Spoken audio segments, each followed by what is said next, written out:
자, 지금 보세요. 도불용수, 단막 오염이 우리 마음 공부의 전체 다입니다. 첫 번째, 도불용수. 이 말은 의식을 깨닫는 거예요. 의식은 여러분 지금 깨어 있어요?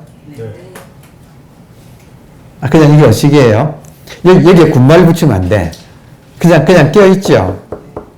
이게 다예요. 그냥 특별한 거 아니에요. 내가 어떤 특별한 경지에 가서 어떻게 그런 거 아니에요. 그런 거 아니에요. 그냥 너무너무 평범한, 너무너무 평범했기 때문에 너무 당연한, 그리고 일종의 모든 사람이 똑같기 때문에 평등한, 그래야만이 법이 돼요. 평등하고 보편이 되어야만이 진리예요. 그러니까 지금 깨어있는 이거예요. 근데 문제는 지금 깨어있는 여기에서 자연 현상이 일어나요. 밖에는 여러 가지 사건, 사고가 생기고 안에서는 거기에 대응해서 자기도 모르게 생각과 감정이 떠올라요. 이게 지금 자연현상이에요. 근데 그 자연현상을 그냥 지나가는 것일 뿐인데 그거를 이제 우리는 자기도 모르게 이게 나라고 동일시하는 어떤 그런 집착이 생겨서 그걸 잡으면서부터 이제 문제가 발생하는 거예요. 단막 오염시키지만 말라. 이게 진짜 이게 수행이야, 수행. 앞에서는 수행이 필요 없는데 뒤에는 수행이 꼭 필요해. 오염시키지 말라. 스스로 오염시키지 말라. 오염시키지 않는 게 어려운 게 자기도 모르게 이렇게 버린다는 거죠. 단막 오염은 수행. 도불용수는 이거는 그냥 있는 대로 바로 이렇게 알아들어야 돼요. 바로바로 알아차려야 돼요. 그러니까 첫 번째 생각에서 두 번째 생각을 일으키지 않으려면 어떻게 해야 돼요? 깨어 있어야 되죠. 우리가 의식 상태로 있어야 되죠. 근데 보통은 무의식 상태로 있기가 쉬워요. 그러니까 의식 상태로 있어야만이 앞생각에 뒷생각을 따라붙지 않게 되겠죠. 그러니까 공부하는 사람은 처음에는 조금 이렇게 애를 써야 돼요. 깨어 있으려고. 이게 그냥 안다고 되는 건 아니에요. 이해되죠? 습관이기 때문에. 안다고 습관이 고쳐지지는 않아요. 그래서 이렇게 깨어서 자기 안에서 일어나는 생각을 보는 훈련을 당분간은 하셔야 돼요. 여러분, 의식한테 시간이 영향을 미쳐요, 안 미쳐요? 안 미치죠. 일종의 의식은 중력이 없어요. 중력의 영향을 받는 것은 다 시간에 영향을 받아요. 그 의식한테는 중력이 없어. 여러분, 의식이 무게가 있어요? 없습니다. 없잖아요. 질량도 없잖아요. 그러니까 이게 시간으로부터 이것은 오히려 이것이 시간을 만들어내지, 시간보다 한 차원 더 깊은 거지, 이 시간의 지배를 받는 게 아니다 이거예요. 그래서 의식을 무시라고 해요. 시작이 없다. 시작이 없으므로 무시, 무종, 끝도 없다. 그러니까 지금 본질을 이야기하고 있어요. 본질을. 그러니까 본질에는 차례차례라는 것이 없다. 본질의 세계에는. 그래서 본질을 깨달을 때는 그냥 단박에 깨닫는 거예요. 여러분, 더 이상 미루지 맙시다. 뭐가 본질이에요? 깨어 있어요? 깨어 있어요? 네. 안 깨어 있는 사람. 깨어 있어요? 네. 보세요. 쉽잖아요. 우리가 몸이 이렇게 있다는 거 알잖아요. 그죠? 몸이 이렇게 있다는 거 알잖아요. 몸이 없다는 사람. 내가 몸이 없고 또 도깨비라고 하는 사람. 없지요? 몸은 있지요? 확실해요? 몸이 있으면, 몸이 있다는 걸 아는 거는 몸 자체가 아니다 이거예요. 몸은 물질이니까. 죽비는 지가 있다는 걸 모르잖아요. 근데 이 몸은 지금 몸이 있다는 걸 알잖아요. 자, 그러면 있다는 걸 아는 것은 몸 자체가 아니고 지금 의식이다 이거죠. 우리가 지금 이거를 그 일반적으로는 정신이니 뭐 영혼이니 뭐 온갖 이름을 붙여도 좋아. 근데 그 모든 것이 다 합쳐서 의식이다 이거예요. 우리가 지금 쓰는 가장 보편적인 언어를 가지고 쓴다면, 여러분 지금 몸이 있습니까? 네. 몸이 있다는 걸 아는 것은 몸 자체가 아니라 이렇게 멀쩡하게 깨어있는 의식입니다. 맞아요? 따라오세요. 그러니까 의식 없는 사람은 없지요. 어릴 때도 어린이나 어른이나 다 의식 있지요. 그러면 돌아보면 내 일생에서 의식이 없던 때는 없었지요. 그러니까 이제 진짜 이 말도 안 했으면 좋겠다. 너무 당연해서 너무 당연한 거를 지금 마치 우리가 지금 공기 속에 있는 것처럼, 우리가 공기 속에 있죠? 숨 쉬잖아요. 공기 속에 있잖아요. 우리가 공기 속에 있는 것처럼 의식 속에 있어요. 자기 의식 속에. 다시 우리가 공기 속에 있는 것처럼 자기 의식 속에 이렇게 있어요. 이 의식을 깨닫는 데는 어떤 차례를 밟아서 깨닫는 것은 아니다는 거죠. 왜냐하면 본래부터 있기 때문에. 의식은 안 변하는데 의식 속에 나타나는 현상은 정말로 변해요. 맞아요? 네. 이 말은 뭐냐면 의식이 현상으로 찰나찰나 나왔다 들어갔다 하고 있다는 거예요.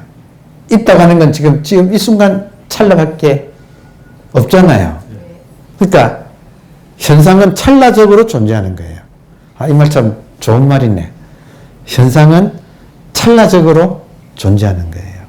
그러니까 본질이, 자, 중요한 부분 한 번 더 이야기합니다. 본질이 절대예요. 자기가 절대가 되려면 절대로만 있어서는 안 돼요. 그래서 절대가 되려면 상대로도 있을 줄 알아야 절대야. 오케이? 그러니까 창조주라고 말한다면 창조주가 되려면 피조물을 반드시 만들어내어야 창조주야. 자, 그러면 여러분 자기가 진짜 절대라면 상대를 마음껏 만들어요. 근데 만들어진 상대는 그 수명이 찰나밖에 안 된다는 거죠. 그러니까 지금도 찰나로 모든 게 찰나간에만 존재해요. 한 개의 의식이 현상과 본질로 지금 찰나간에 이 두 가지 모습을 가지고 지금 존재하고 있어요. 이상이 없나요? 그래서 본질과 현상과 본질의 이 관계를 중도라고 해요. 중도, 분리, 뭐 연기, 뭐 여러 가지. 요즘은 비이원성이라는 말도 많이 씁니다. 서구에서 비이원성, non-duality 이런 말도 많이 써요.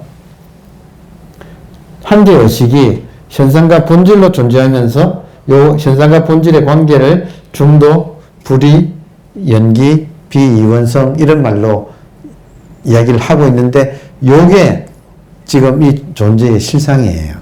자, 그러면 결론은 지금 한 개의 의식이 현상과 본질의 모양으로 존재하면서 중도를 이루고 있다 할 때 중도가 그러면 중도의 최종적인 모습이 어떤 거냐 하는 게 이게 지금 일종의 결론이잖아요.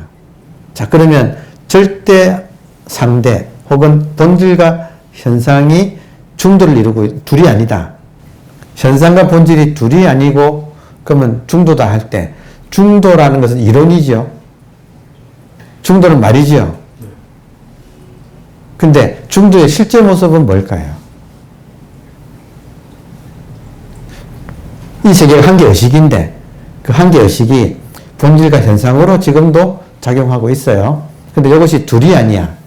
그래서 중도를 이루어요. 그러면 이 중도라고 하는 것은 일종의 말, 이론이잖아요. 그럼 중도의 실상은 뭘까요, 여러분? 응? 그러니까 지금 요 점이 굉장히 중요한 점이에요. 결국 우리 공부의 최종적인 목적은 최종적인 도달하는 산꼭대기, 우리 공부의 산꼭대기는 중도예요. 그럼 중도가 실제로는 뭐냐 이거예요. 구체적으로. 현상. 그러니까 지금 현상 또 이렇게 그래서 이걸 뭐라고 부르느냐? 중도를 있는 그대로라고 불러요. 본질하고 현상이 하나가 된 것. 본질하고 현상이 하나가 된 중도를 있는 그대로라고 불러요. 그리고 있는 그대로를 우리가 알아듣기 쉬운 어떤 용어를 쓴다면 지금 말씀하신 그대로 현실이에요. 리얼리티. 현실. 여러분, 뭐가 현실이에요? 이거잖아요, 이거. 응? 이거. 이게 중도라고. 우리 공부의 최종 끝은 중도인데, 그 중도를 말만 하는 게 아니고, 거기에 구체적으로는 뭐냐 할 때는 이거예요. 근데, 여러분 보세요. 언제나 이거 아니었어요? 언제나 중도 아니었어요? 그러니까 놀랍게도 산꼭대기는 산 출발할 때 하산하고 난 평지가 산꼭대기하고 같은 거지. 그래야 진리야. 여러분, 그래야 진리야. 항상 진리는 구현되어 있어요. 그러니까 그리고 있는 이대로는 또 현실은 또 뭐예요? 현실은 있는 이대로의 현실은 결국 말하자면 이 자체가 나예요. 그러니까 정말로 이 모든 것이 이 꼴가 한 번도 이게 이지러져 본 적이 없는 거예요. 한 개의 의식이 본질과 현상의 중도를 이루는데 그 중도가 구현된 모습이 무엇인가? 지금 이 현실. 그러니까 우리가 수행하고 노력하고 해가지고 나중에 중도를 구현하는 게 그건 줄 알았더니 알고 봤더니 우리가 구현해야 될 거는 눈앞에 이거다 이거예요. 그러니까 이미 완벽하게 완성되어 있다는 거예요. 눈앞의 현실이 중도예요. 지금 이 현실이 아닌 적이 없었던 거죠. 그러니까 참 정말 기가 막힌 돌고 돌아오니까 그 자리야. 그러니까 다시 말하면 처음부터 완성되어 있다는 거죠. 이 세계가 처음부터 완성되어 있다. 근데 한 가지 여기서 이제 지금 오늘 이제 처음부터 논의한 한 가지가 뭐가 플러스가 되느냐면 이 완벽하게 이미 구현된 이 진리 자체가 현실인데 근데 여기에 찰나찰나 인간은 자기 자유의지를 여기에 플러스를 시킨다는 거예요. 그러니까 공간과 시간이 현실로 나타나 있는데 여기에 인간의 자유의지라고 하는 것이 플러스가 되어가지고 여기에 지금 그게 지금 일종의 창조성의 근원이 되어서 이게 지금 작동하고 있다.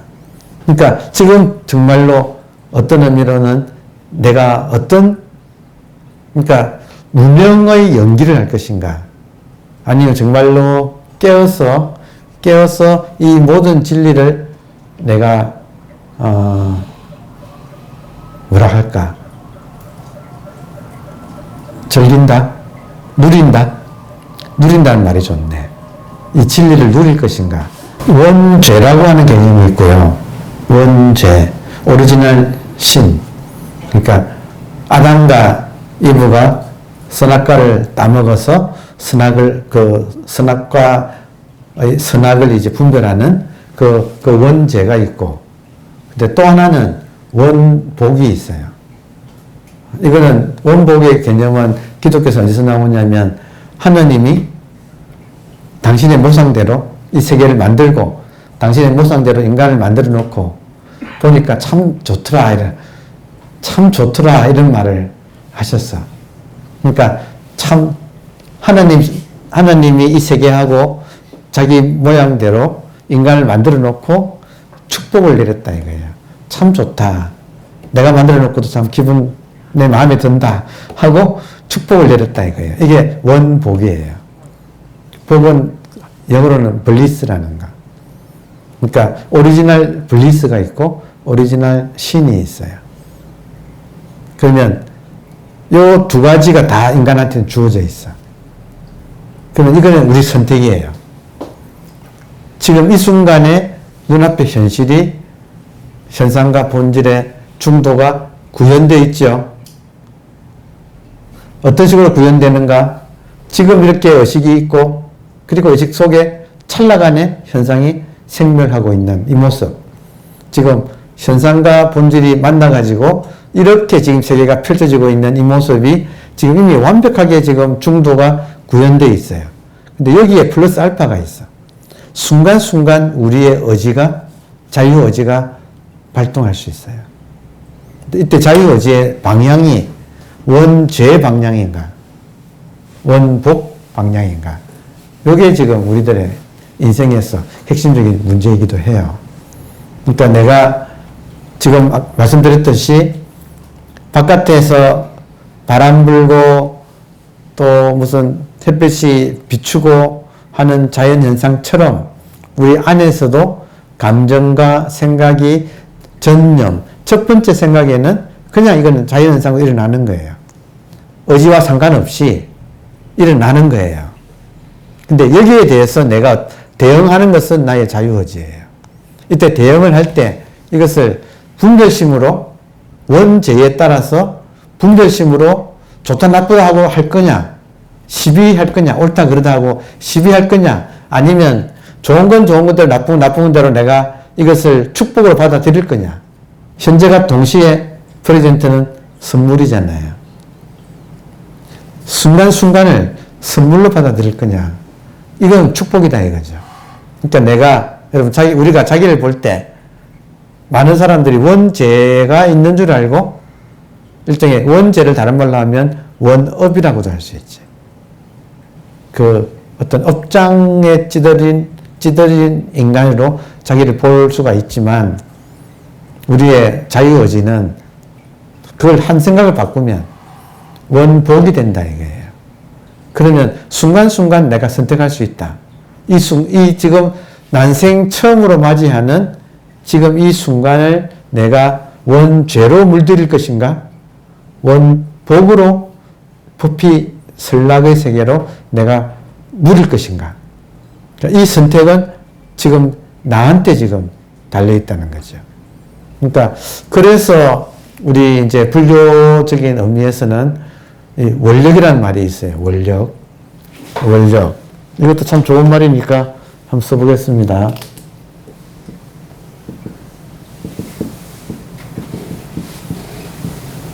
원력. 어쩌면 그 원력하면 보현보살 생각하지 않나요? 보현보살이라고 하는 분이 원력을 일으켜서 항상 중생을 위하여 이렇게 자기가 모든 나의 삶의 방향을 중생에 도움이 되는 일을 내가 평생 하겠다 하고 원력을 일으켰다. 그리고 그것을 우리가 아주 귀하게 여기잖아요. 이렇게 이 원력은 나의 삶의 방향을 정하는 거예요. 그게 이제 원력이라는 말이에요. 그러면 우리가 이런 공부를 하면서 결국에는 공간, 시간은 이미 눈앞에 완벽하게 펼쳐져 있고 내가 개입할 수 있는 부분은 공간, 시간하고 플러스 이제 인간의 문제인데 인간한테는 자유의지가 있어서 이 방향을 내가 정할 수 있다는 거예요. 그럼 이 방향을 정할 때 내가 원력을 가지면 그 방향이 모든 나의 행동이 좋은 쪽으로, 그러니까 좋다는 건 뭐예요? 모든 사람의 이익을 위하여 내가 모든 행동의 방향을 정하겠다. 그러면 지난 시간에 말씀드렸듯이 남을 좋게 만들면 어떻게 돼요? 결국은 내가 좋아지잖아요. 자리, 이타 할 때 순서가 이타, 자리가 맞다 이거예요.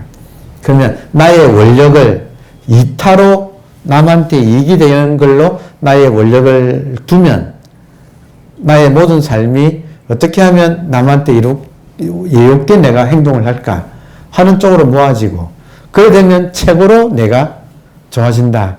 이 지금 이 진짜 기가 막힌 원리. 그러니까 여기에 의해서 지금 중요한 것은 모든 것이 찰나에 이루어지고 있는데 이 찰나에 나의 자유의지를 개입할 수 있다. 그럼 이 방향을 내가 정한다. 내가 이타를 위한 원력의 삶을 살 것인가? 아니면 계속 분별하면서 원죄에 끌려다니는 그 삶을 살 것인가 하는 그 선택은 지금 내가 할 수 있다. 그러면 축복받은 존재로서 어떤 삶을 살 것인가? 원력을 가지고 이타의 삶을 살아가는 게 최고로 나를 키우는, 내 존재의 꽃을 피우는 최고의 방법이다 이거예요. 매 순간순간 새로 맞이하는데 이 시간과 공간을 내가 인간이라고 하는 자유의지를 가지고 이 방향을 내가 선택한다는 거예요. 즉, 우리한테 그게 있잖아요. 그러면 이거를 원죄라고 하는 분별심의 무명의 연기 속으로 내가 갈 것인가? 아니면 원복이라고 하는 정말 이걸 누리는 이미 중도가 구현되어 가지고 펼쳐지고 있는 이 온 세상을 내가 누리면서 살 것인가? 이 선택은 지금 내한테 달려 있다 이거죠. 순간순간의 자유의지가 내한테 있어요. 이것을 원죄의 방향으로 무명의 분별해서, 그러니까 분별의 핵심은 뭐냐면 첫 시작에서 우리가 이야기했잖아요. 부처님께서 첫 번째 화살은 열에도 맞는다. 근데 열에는 두 번째 화살은 피한다. 두 번째 화살을 피하면 세 번째, 네 번째 화살을 피할 수 있다. 그러니까 첫 번째 화살은 우리 내면에서 일어나는 생각과 감정이에요. 그 생각과 감정에 누구한테나 일어나. 근데 거기에 대해서 동일시하지 않는 거예요. 그냥 자연현상. 자연현상으로 이렇게 객관적으로 보고 흘려보낼 수 있고 내가 동일시하지 않는 거. 그게 원복으로 가는 길이에요. 근데 그게 아니라 그 생각과 감정이 나라고 생각해서 그 우울한 감정이 일어나면 내가 우울하다고 하면 계속 생각이 따라 붙는다 이거예요. 그건 이제 무명의 연기로 가서 고통의 세계로 빨려 들어가는 길이다. 그러니까 그게 순간순간 일어난다. 그러려면 우리가 깨어 있어야 되죠. 같은 말을 육조스님은 전념과 후념이라는 말을 가지고 설명을 했어. 전념은 누구한테나 일어난다. 근데 후념은 깨어있는 사람한테는 후념이 전념을 따라가지 않는다. 그래서 후념을 일으키지 않는 게 무념이다. 참 중요한 말이었어요. 무념이란 말이 아예 그 사람한테는 생각이 일어나지 않는다가 아니라 전념은 누구한테나 일어나는데 전념에 대해서 후념을 따라붙지 않는 게 무념이다. 나의 가르침은 무념위종, 무념을 종, 마루, 어떤으로 삼는다. 이게 지금 찰나찰나 우리한테는 공간하고 시간이 완벽하게 주어져 있는데, 중도로서 주어져 있는데, 단지 이 중도에 내가 자유의지를 플러스시킬 수 있다. 그럼 그 방향이 지금 원력의 방향인가? 아니면 무명의 방향인가? 그러니까 이거는 내한테 달렸다. 그러니까 이것이 인생의 최고의 지혜라고 그렇게 할 수 있습니다.